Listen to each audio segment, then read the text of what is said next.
with regards to the with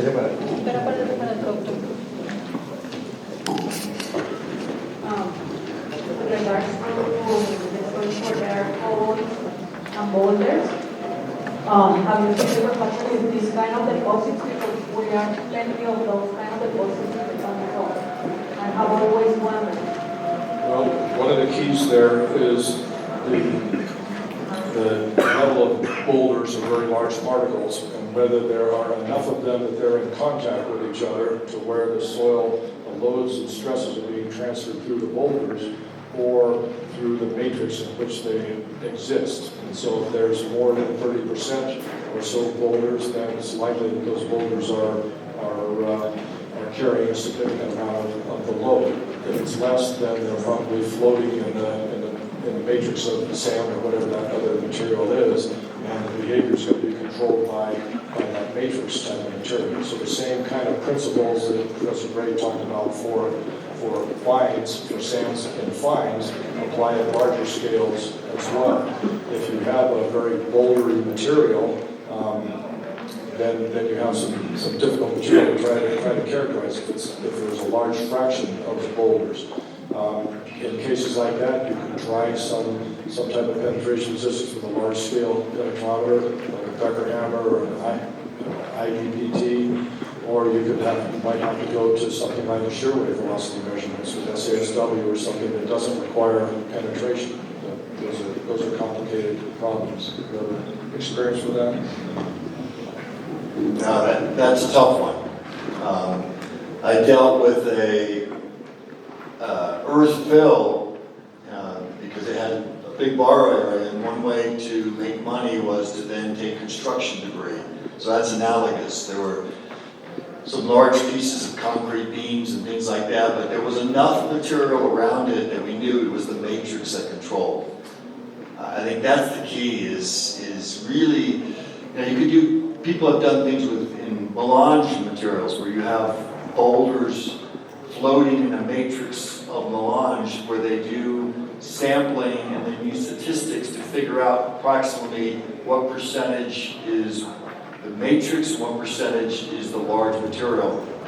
That's how I would start. I probably would do geophysics, and I wouldn't know where to think about going beyond that. You might take a look at the literature on Aswan Dam. That was constructed as a rock fill material. I believe, if I remember the history right, it was started to be constructed, and then a Russian group came in and started working on it. And it was rock fill, and they sluiced a bunch of sand into it. So you had then sand and the rock fill material. And I know Harry Seed was working on that back in the early 1980s. I can't remember the approach that they ended up using to evaluate it, but that might be a place to look at the literature. If you Google that, you might find some useful information.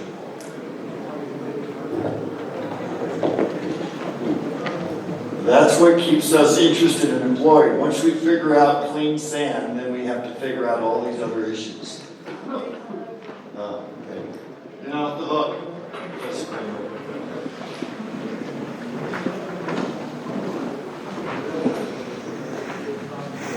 Buenas tardes. Mi pregunta está relacionada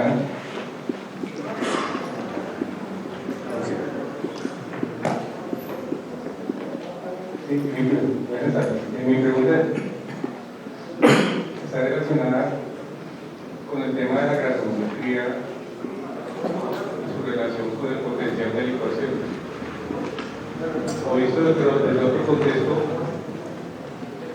comportamiento hidráulico de los suelos, es decir, la permeabilidad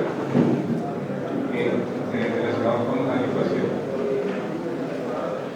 Ya existen correlaciones para poder hacer correcciones en función del tamaño de los granos o la permeabilidad.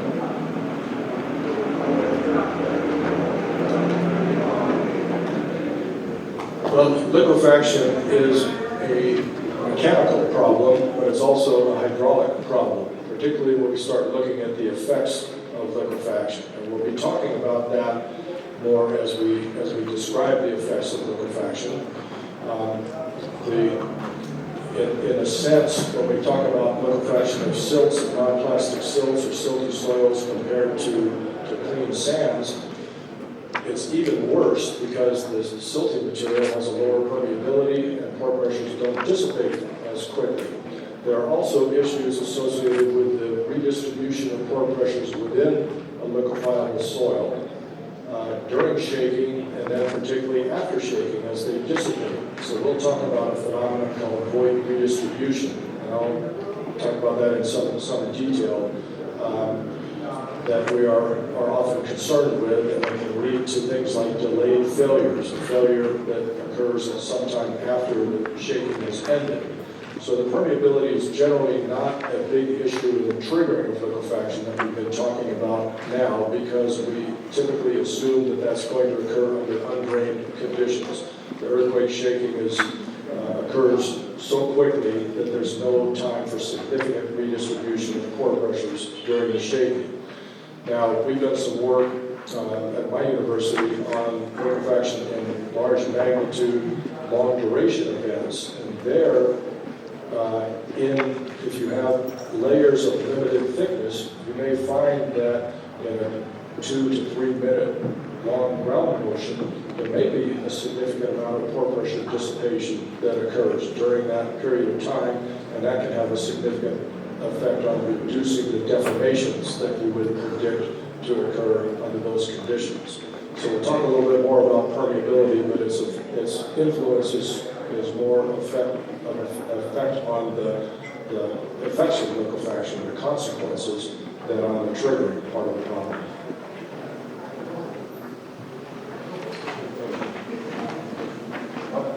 No más. He leído, he visto la otra metodología relacionada a partir de los datos del dilatómetro de Marchetti, no sé, digamos, ¿qué conceptos tienen ustedes con respecto a esa metodología? ¿Pueden aumentar más la que existe?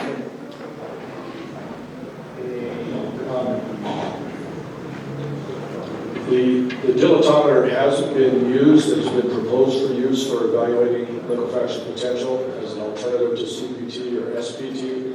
I don't have a lot of direct experience with it. I think Professor Bray may have a comment after I finish. It suffers from some of the same difficulties as the shear wave velocity approach, in that you're making a measurement of the characteristics of the soil at a low strain level. And so extrapolating that behavior, that resistance or the pressure that you're measuring to the higher strain levels at which liquefaction is generally triggered, at which high pore pressures develop, involves some inaccuracy or a significant amount of uncertainty. So while I know it's been used, I am not aware of it having been found to be as effective as the CPT, certainly, and perhaps even the SPT. But I think there were some people that went to Christchurch after the New Zealand earthquakes that Professor Bray is familiar with the results of their work on, so I'll let him comment on that. The developers came to New Zealand and it did not work well in that environment. And so the CPT is what's used. I don't know of any case where it has worked significantly better than the CPT. I do know of cases where it has not worked well. So I would focus on the CPT.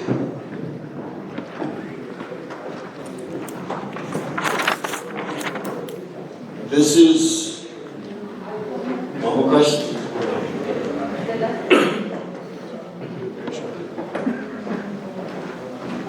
Talked about the equation of the Bell cave for the shear wave velocity. Can you hold it closer to your mouth? You talked about the method of use shear wave velocity that was developed by Cave. But Andrews published a guideline document with the U.S. Department of Commerce a few years ago, and the equation is completely different. What's your take on that? Well, Kahan's procedure that he developed with Stokey is a more consistent format than with the previous procedures than Kahan's was. Kahan came out of the Berkeley group that's headed by Raymond Seed, that included Chet for the SPT, Moss for the CPT, and then Kahan did the shear wave velocity-based procedure. Anders's was the first of the shear wave velocity-based procedures. It was based on a smaller set of data. Rob Kahan has performed SASW testing at the sites of many of the liquefaction case histories. He worked for the U.S. Geological Survey and had SASW equipment and went around the world traveling to sites where liquefaction had occurred and making site-specific measurements. So he had a lot more data. He used a probabilistic framework that was consistent with the Chapman framework and the Moss framework, and developed his CPT-based, his shear wave velocity-based procedure. I think it's an update of Anders's, although in that they had a lot more data, but he used a different framework for it, and he used kind of the same philosophy of trying to minimize the uncertainty in the final results. And I think that led to some of the deficiencies that we see, such as the lack of effective stress dependence in that procedure. So I think people could argue that it's better than Anderson's procedure, and there are probably people who would argue that Anderson's is better than that one. But they both suffer from the kind of inherent deficiencies of the shear wave velocity-based procedure in characterizing the state of the soil.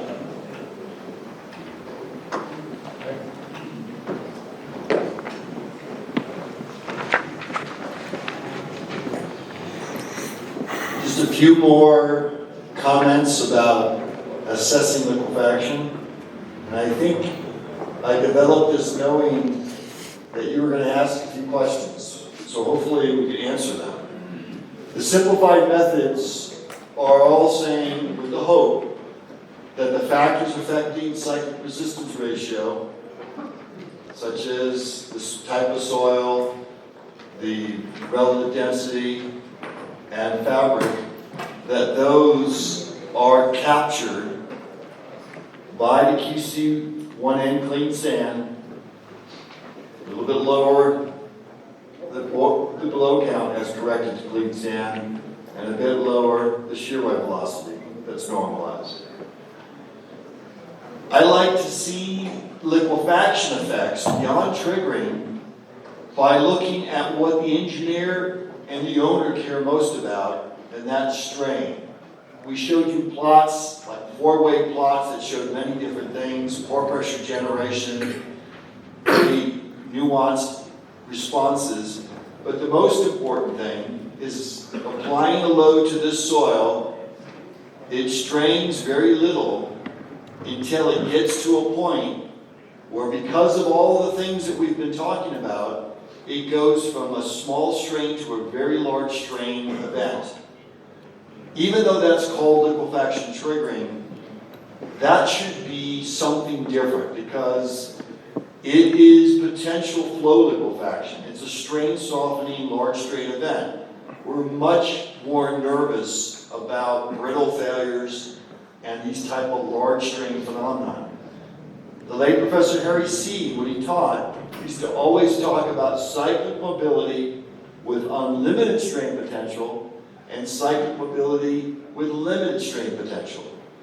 And we often bring them all together and just call it liquefaction triggering, but clearly this is a very different phenomenon. It deserves a different name than this, which I've just shortened to cyclic mobility, where a medium dense to dense sand, or maybe a medium dense low plasticity silt, you might put high shear stresses on it that cycle it, and it incrementally softens, but then it dilates and softens and dilates, and it incrementally, progressively builds up strain, but it's more of a strain hardening, limiting strain approach. And we should engineer projects differently when we're in the cyclic mobility range and when we're in the flow liquefaction potential range. And so this is the figure that you're talking about. When I practice, I don't just look at cyclic stress ratio and QC1N and the CRR curve and calculate a factor of safety against liquefaction triggering. I look at the backdrop of strain. In this case, it's maximum shear strain potential. I remember that this says liquefaction was observed at the ground surface, and I know that this is not no liquefaction triggered. It's no liquefaction effects were observed at the ground surface. And so we may have had liquefaction in some of these case histories at depth, we just didn't see it. If it was all the same thing, and you calculated a factor of safety against liquefaction triggering of 1.2 for this case, and for this case, and they were the same thing, you could go to sleep at night and feel the same level of comfort. But you shouldn't, because this is a cliff. If I'm a little bit off in my seismic demand, I'm a little bit off in my penetration resistance, I can go from very low strains to high strains, like that. Here, if I'm off on my demand, because my uncertainty in the peak route acceleration, or I'm off in my penetration resistance because of spatial variability, then I go from maybe 1% shear strain to 2% shear strain to 3%. I get additional deformation, but it's not a cliff. It's more of a gentle hill. So I divide the world into at least 3 areas. Those low penetration resistances that can take me from small strain to large strain very quickly, I have the potential for devastating effects of flow liquefaction. That is different than cyclic mobility, that I just get an increasing level of deformation as I hit it harder and harder, but it doesn't lead to that collapse, that cliff. And of course I have cases where I do not expect liquefaction to be a concern. Another way of looking at soil is geology. And Les Yao with Perkins did a very nice job of looking at age. And he noticed that most cases in the case histories are less than 500 years. In fact, a lot of the case histories are uncompacted fills that have been built by us that have a very high probability of liquefaction, or a very high likelihood of liquefaction, because we built them poorly. Les Yao said he is trying to find a case where someone has compacted the soil with vibratory compaction properly by rolling it, and then that soil has become saturated where it's liquefied. He knows of no case history where a well-compacted by vibratory technique fill has liquefied. It's usually our loose hydraulic fills, uncontrolled end dumping materials that have a problem. When nature builds river channels that are young, they'll get loose deposits as well as some that may be medium dense in different areas. We have issues with floodplain. This is a very good way of looking at the likelihood of liquefaction and realizing most cases are young. Remember, young is the time since the last liquefaction. We're forever looking at ways of looking at things regionally. One attempt is this work by Sean van Balagoy of New Zealand. I'll talk more about this right now, later. Liquefaction susceptibility or severity number, LSN. Liquefaction severity number, LSN. It's trying to look at an effect of liquefaction as opposed to just triggering by looking at volumetric strain. And it estimates with the hot colors where they expected to have problems in New Zealand. And this is where they had problems. This is where they observed ground damage. So it's not bad in looking and identifying where some of the problem areas will be. But if we look at LSN in the southwest corner of the city where they have stratified silty soils, LSN estimates problems with hot colors and very little damage was observed. So it has a weakness, primarily in the conservatism or the inability of the cone or the SVT or shear wave velocity to capture the phenomenon of liquefaction and pore pressure redistribution at these stratified silty soil sites. In Christchurch, the CPT method did a good job of identifying sites that would have liquefaction. Where liquefaction was predicted to occur, it generally did. We tend to focus on these massive areas of liquefaction first, but then we go back and we look at cases like this, where Rick Wentz was brought in and he asked us and said, the owner is being told by the city that he has to tear this building down, remediate the site, and then rebuild the structure because the CPT-based methods, any liquefaction triggering method, says this site should have liquefied. It didn't. If you have case history data that says this was shaken by 0.4 to 0.5 G for a magnitude 6.2 earthquake and nothing happened, then why would we trust procedures when we could trust reality? So we started looking at these stratified soil sites, and the first thing I asked Shore to do, I was a peer reviewer on this work, is let's keep things simple. Take several cones you have and just color the cones red at sites that showed ejecta during the Darfield earthquake. And then all those sites that you advanced the cone in this subset of data where you had high quality data, where there was no ejecta, color them blue. And what you see is this looks more like a sand-like material. It's increasing in tip resistance with depth. If it's the same relative density, it should systematically increase with increasing confining pressure. And that's different than these materials that have lower tip resistances. Even if I do a fines content correction, these things still end up being in an area where we would say that these finer grained soils with these lower tip resistances, even after correction, would liquefy. Where you see the difference is not in tip resistance, it's in I sub C, the soil behavior type index. If I use 1.8 as my dividing line, we see a clear difference between the sites where there was not ejecta. There were low I sub Cs, high I sub Cs. It's showing it's very stratified. And so if liquefaction occurred at any one layer, it didn't communicate that water pressure to the other layer. Whereas the sites that had extensive ejecta and ground failure, there was a cap, but then below that, below the water table, we had thick, relatively homogeneous, uniform deposits of clean sand.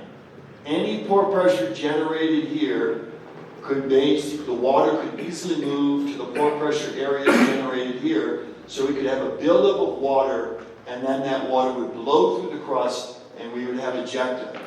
And so this is reminding us that liquefaction triggering in terms of ejecta, which is very damaging, is a fluid mechanics problem as much as a solid mechanics problem. That was the first look. So then we said, okay, now we have a lot more CPTs. Let's take our subset of our 55 sites that are well characterized. And we know that some areas of the city were not shaken that hard, less than 0.2 G.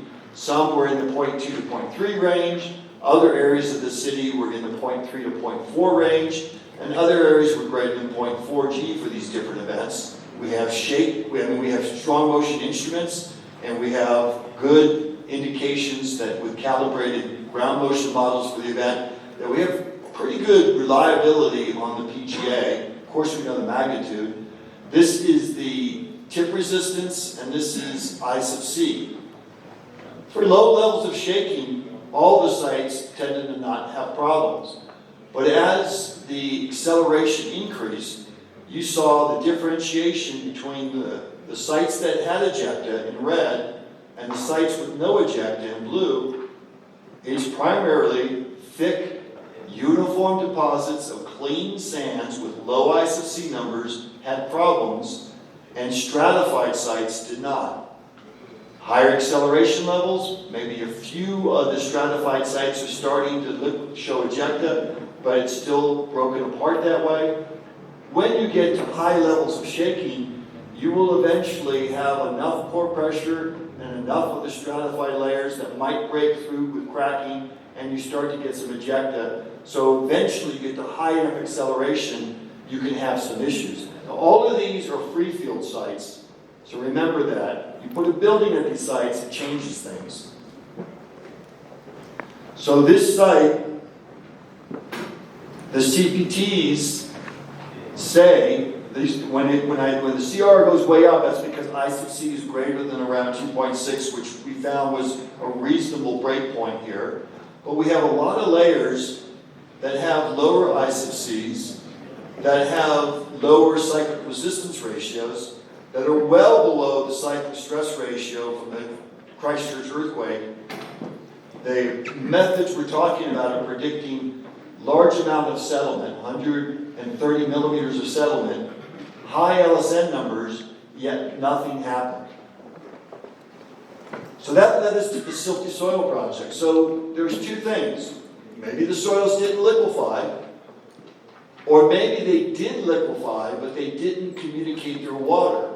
So we had to look at that first thing. So we did a lot of careful sampling, and then Christine, as I did, very careful cyclotriaxial testing.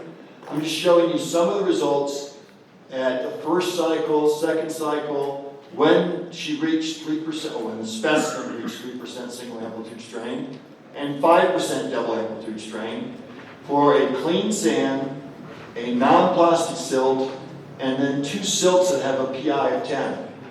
I'm showing you these curves, and if you look closely and you have time tonight after dinner and a glass of wine to look at these, maybe you can see some minor differences between the sand and the PI equals 0 and the PI equal 10 material. But in terms of stress strain, as an engineer, they look very similar. And so, in terms of the way we estimate liquefaction triggering, all of these soils, clean sand, that's very, very fine clean sand, or this coarse silt that's non-plastic, they liquefy. So that's not the issue. And in fact, if we look at the cyclic resistance ratios that we got from the triaxial testing, which were then corrected to the field, as I talked about earlier, we end up with CRRs that are not dissimilar from what Boulanger and Idris came up with in 2014. So I think we all agree that on a layer-by-layer basis, parts of these soils generated pore pressure and softened, and the resistance was well below the demand. But then you look at the post-liquefaction reconsolidation. After the liquefaction is over in the test specimen, we open the drainage valve, and the clean sands give away their water quickly. I can't even show you, because by the time you open the valve, the water's gone, and you don't see any movement. So hydraulic connectivity, you don't see any delay. The hydraulic connectivity is very high. Whereas the soils that were siltier, because of the lower hydraulic connectivity, when you open the drainage valve, you saw this reconsolidation that looked like a slightly plastic material with low hydraulic connectivity. The water is trapped within those units and not able to communicate with the layers above and below it. When you look at the actual soils, it's tough to cut a clean sand without breaking it apart and crumbling it. So that you could just tell that this is a very fine, clean sand. And then this is a non-plastic silty sand. You start to see some of the layering. There's layering here, you just don't see as much of it. And then when you get to the PI material, you realize, this is a layered system. And if part of this is non-plastic that generates pore pressure, and it's capped by higher PI layers, You have the water trapped, so it's very different system with the stratified silty soil layer. We go back and look at the case histories. Let's just look at Boulanger and Idris 2014. They have 253 case histories to develop their relationship. Only 20 of those cases have they measured fines content greater than 35%.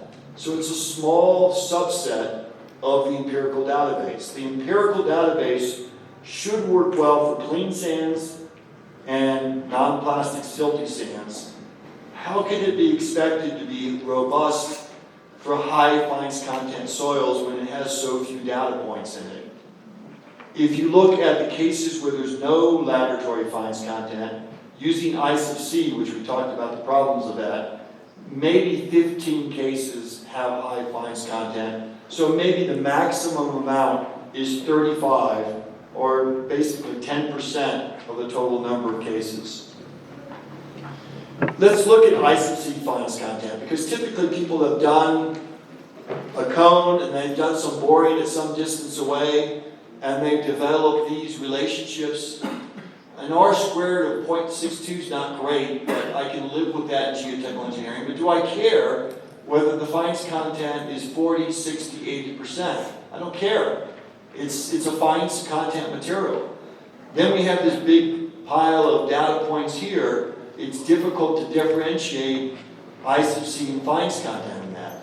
In a smaller subset in the central business district of Christchurch, where my PhD student Josh Zupan did a lot of testing, and Mishko's student Taylor did some testing, and then my other student Chris Markham did some testing. This relationship between ice of C and fines content is incredibly flat.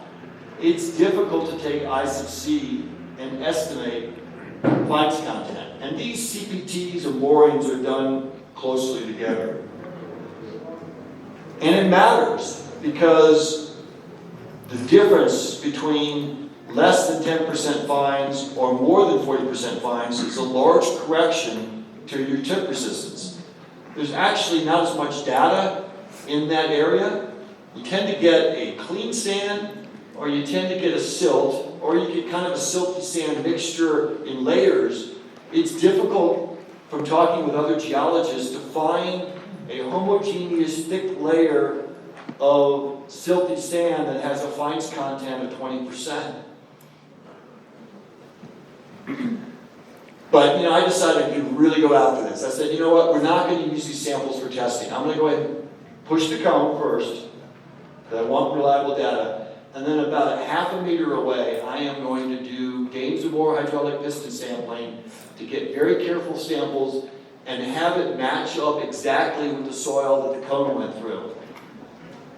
This is the scatter for this really focused effort that's probably the best effort ever done on correlating ice of C and fines content. One specimen, this is just one Dames and Moore specimen. The top of it is here, and the top is here, the bottom is here, the middle is here.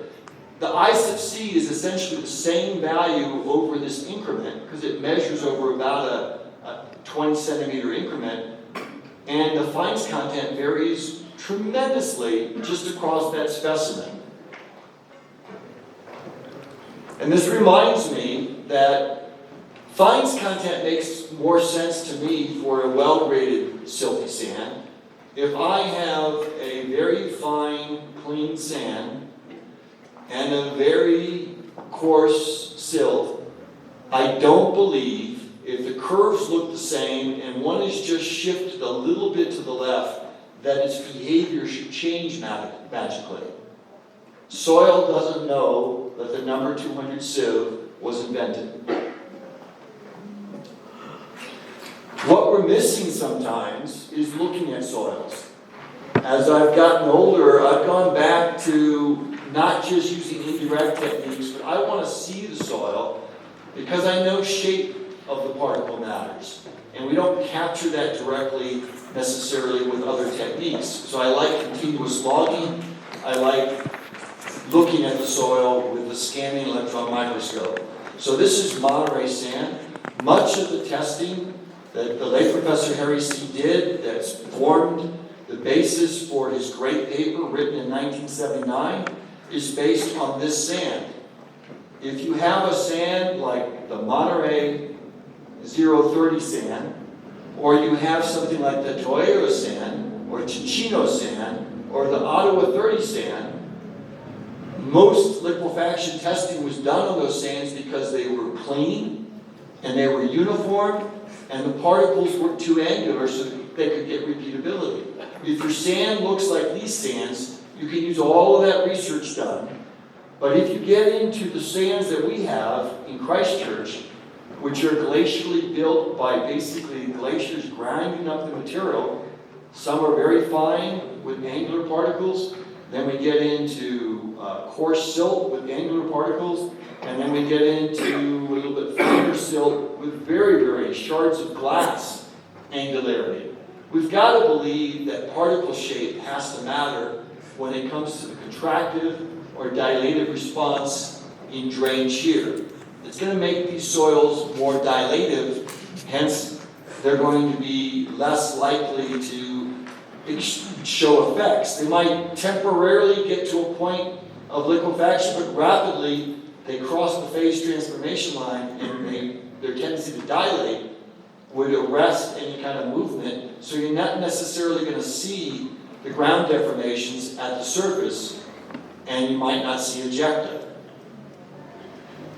This was recognized, but it's not often we just do cones and we don't think about the geology, and that's a mistake.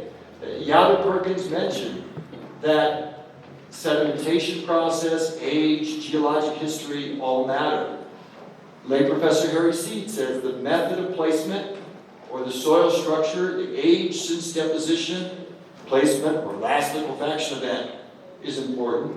And in fact, he, who was, actually had students do the analysis largely, but all the analysis done by his students with effective stress analysis and pore pressures moving, he said one single layer of impervious fine sand or silt in a deposit of clean sand could completely invalidate the results of pore pressure dissipation computations for vertical flow.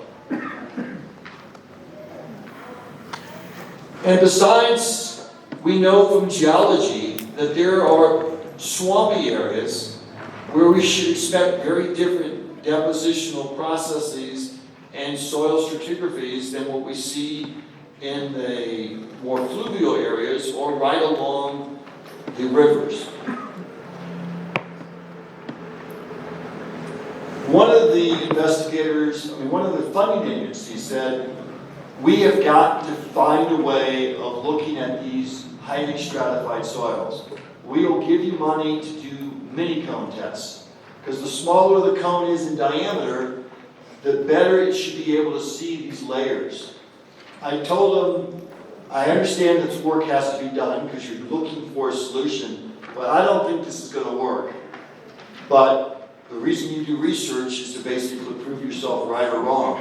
The work I did in Adapazori proved I was wrong. This proved I was right, because the layering is so thin. You saw it in those specimens.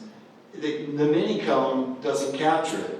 We thought of using a 2 centimeter diameter mini cone, but it was a subtraction cone. It was not as reliable, and the operator said, I'm worried about it breaking in these soils, so we could only use a 5 centimeter squared mini cone. It really didn't give us what we wanted to see. So whether it is the regular cone or the mini cone, in terms of tip resistance and I sub C, over this depth from 3.65 meters to 3.9 meters, so we're looking at just a section, 25 centimeters of soil. This is what the geologist and the geotechnical engineer mapped from carefully investigating this soil on undisturbed contiguous specimens. This is reality. This is what the sonic boring got over that same thickness. I challenge a geologist, I challenge anyone with any imagination to get any geologic details that matter of anything looking at this.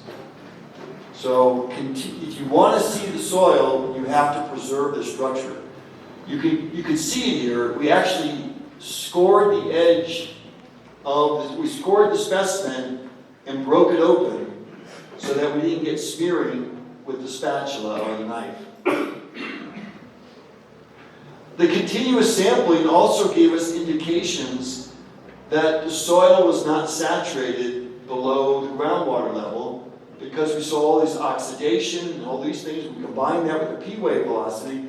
The other reason why we may not have seen liquefaction at these sites is because the crust was not the thickness of the crust above the groundwater level or the water table. It was the thickness of the crust down to where the soil was saturated, as evidenced by a P-wave velocity of around 1,500 meters per second. So why do our methods overestimate liquefaction triggering at these silty soil sites that are highly stratified? It's not because we're misrepresenting the cycle persistence ratio on an element by element basis. The cone and the laboratory testing are consistent. There are low CRRs, well below the CSR. It's likely due to several reasons: the groundwater fluctuations, the highly stratified subsurface profile. Some of this liquefaction occurred far enough down to where you wouldn't express the ejecta, the angularity of the particles, so if they tried to strain, they would immediately try to dilate and arrest that movement. And of course there's some conservatism, but that doesn't fully explain it. The real thing we're seeing here is once liquefaction is triggered, we have to start thinking about it as a layered system where some layers have some pore pressure, other layers don't. And if they're separated by low hydraulic conductivity layers, they can't talk to each other. And so they're isolated. So they may liquefy at an element level at different depths, but the site doesn't get manifestations of liquefaction in terms of ground failure. All of that changes because I had stratified silty soil layers in Adelazzari if you build a building on it. Because now these buildings have mat foundations, so the water pressure tries to come up, it can't come out through the building, so it gets concentrated around the building. You also have a heavy weight, so as the soil softens at different depths, the building pushes into those soils and because of shear. So just realize once we go from free field to under the building, that changes things. My recommendations is always think about geology. I don't work on a project without first talking with the engineering geologist who's walked the ground, who understands the depositional history, who explains the geologic setting, because I know it matters. And then also think about the system response, which can be missed by these simplified methods that are essentially saying, oh, because I have liquefaction triggered at a certain depth, that I'm necessarily going to get manifestations. No. Thin layer stratigraphy and groundwater fluctuations can tremendously invalidate the results of simplified methods by any technique. If you want to reduce conservatism, because you can ignore this and say these sites will liquefy, even though the evidence in Christchurch said in the southwest part of the city with these silty soils, even though our methods say they should have liquefied, they did not. And for relatively light buildings, I think you're being overly conservative to say that you're going to get liquefaction, ejecta, and over 100 millimeters of settlement. The way out of this is geology and continuous sampling and making some considered recommendations or making recommendations based on your engineering judgment and the geology. It puts you out on a limb, but that's what your client's paying you for. So make sure you get enough money to cover the risk. You can always be conservative. If you're asked to shave away conservatism, you should be paid for taking on the risk of shaving away conservatism. Don't ever give your client something for free. If clients want to pay you to do the continuous sampling and allow you to shave away some conservatism, then you can do that. If they say, oh, well, Professor Bray said something about silty soils, stratify, don't liquefy, let's ignore the cone results, and are not going to pay you to do the continuous sampling, say no. The state of the art is the CPT-based method, and I have to follow it unless I have a good reason not to. Besides continuous sampling is to do cyclic testing and not just focus on the resistance, but focus on their post-liquefaction response in terms of pore pressure during reconsolidation. Evaluate the system as a system with effective stress analysis and pay attention to hydraulic conductivity and pay attention to gradients, because it really is a fluid mechanics issue. Another way out of this is Peter Robertson said, hey John, the reason why I have a very aggressive KC that increases rapidly as I sub C increases is because I knew this all along. Just use my really aggressive transition layering in CLIC, use my big change in KC with I sub C, and you will reduce the conservatism in the liquefied triggering method. Or Professor Boulanger and Jason Young came up with the inverse filtering methods. They work better for thicker layers. When I apply those techniques to the silty soil sites in Christchurch, because the layers are so thin, they don't solve the problem. So I think you have to do continuous sampling in those cases. And remember, a site with a building is different than a free field site. Thank you.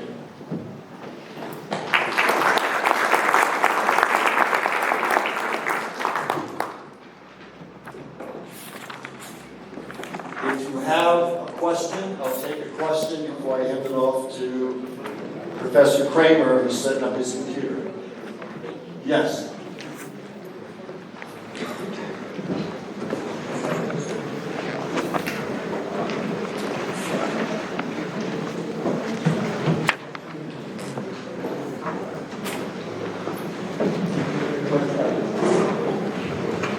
Buenas tardes. Desde su experiencia, ¿cuáles métodos recomendaría para tratar o estabilizar suelos que tengan una susceptibilidad de ejecución alta y que puedan evidenciar problemas de eyección o problemas a una estructura o construcción? Tomorrow we're going to end on a positive note and talk about mitigation. So that would be a good time to talk about that question after the session on liquefaction mitigation, because it would take more time and it would be better discussion after I do my presentation.